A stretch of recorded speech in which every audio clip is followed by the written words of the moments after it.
ಹೀಗೆ ಒಂದಿನ ಕಾಡಿನ ರಾಜನಾದ ಸಿಂಹ ಒಂದು ಮರದ ಕೆಳಗಡೆ ಒಂದು ಒಳ್ಳೆ ನಿದ್ದೆ ಮಾಡ್ತಾ ಇತ್ತಂತೆ.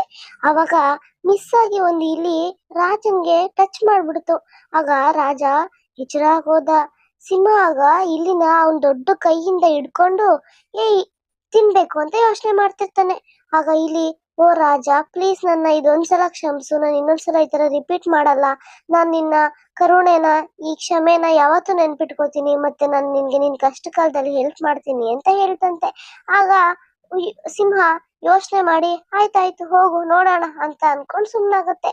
ಆಮೇಲೆ ಸ್ವಲ್ಪ ದಿನ ಆದ್ಮೇಲೆ ಒಂದಷ್ಟು ಜನ ಬೇಟೆಗಾರರು ಬಂದು ಸಿಂಹನ ಕಟ್ಟಾಕಿ ಬೇಟೆ ಆಡ್ಬೇಕು, ಝೂಗೆ ತಗೊಂಡೋಗ್ಬೇಕು ಅಂತ ಪ್ಲಾನ್ ಮಾಡಿ ಕಟ್ಟಾಕಿದ್ರು.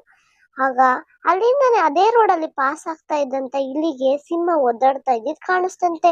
ಅವಾಗ ಇಲಿ ಬಂದ್ಬಿಟ್ಟು ಆ ಸಿಂಹನ್ ಕಟ್ಟಿರೋ ಹಗ್ಗ ಎಲ್ಲಾನು ಕಚ್ಚಿ ಕಚ್ಚಿ ತೆಗ್ದಾಕುತ್ತಂತೆ.